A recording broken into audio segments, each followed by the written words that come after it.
have I told you the man in charge of keeping America's airports and airspace safe just admitted something crazy on a private phone call? And once you hear the audio, you'll understand why he needs to resign and be held accountable.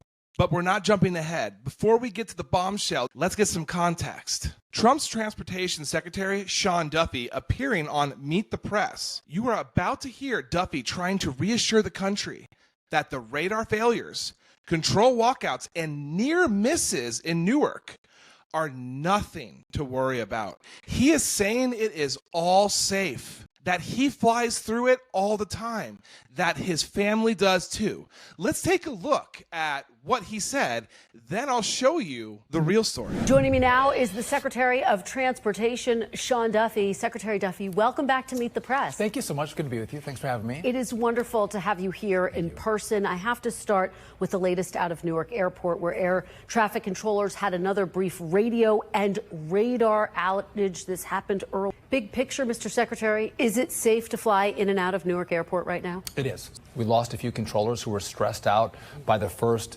connectivity that we lost last week.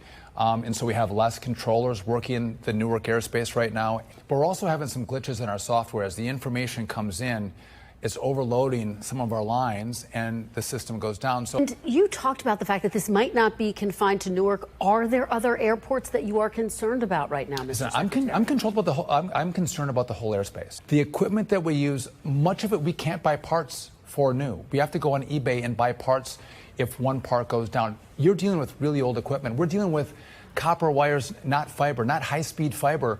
And so this is concerning, and we're having these glitches in the system, so we slow it down. Bottom line, is it safe to fly in the United States right now? We are the safest airspace. For sure, and traveling by air is way safer than any other mode of transportation, which is why I take it, my family takes it. But again, that doesn't mean you don't look over the horizon and say, hey, if there is a major outage, could that be a risk to life? Of course it could be. This is what I think is someone should have seen that there were 80 near misses at the DCA airspace, right? Someone should have seen it and stopped that cross traffic. I need to look and say, well, what is the other risks that exist in the airspace? And I should see it and I should fix it. And that's what I'm doing here. Before you lose life, I want to fix it so we preserve life. So to recap, he says it's safe.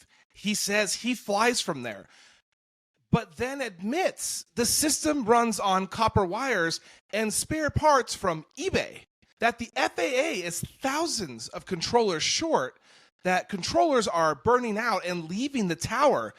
The flights are capped, delays are growing.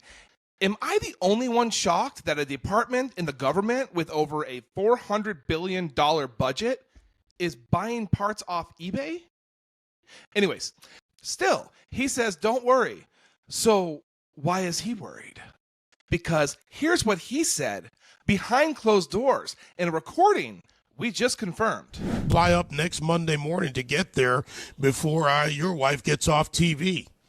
Listen, it's the airport I use as well. By the way, my wife was flying out of Newark tomorrow. I switched her flight to LaGuardia.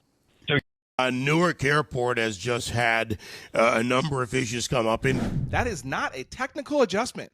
That's fear. And it completely destroys every single word he said on television and his credibility.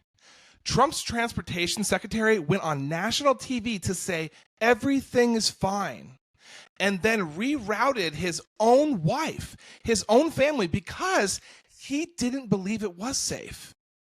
See, you don't make that kind of decision unless you're scared.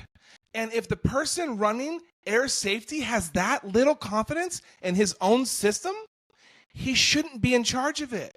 Or at the very least, he should be honest about it. But that's this administration. This is one of the reasons why people don't trust this government anymore. They lie to your face. Then they run for cover when no one's watching. This isn't just policy failure. This is a moral one. When Trump appoints loyalists with no background in aviation, this is the result: a failing system and leadership that hides from the consequences. As always, it was an absolute pleasure sharing the news with you today. You can find me here 24/7. Please give me a follow on Instagram, message me and say hi. And I look forward to seeing you on the next video.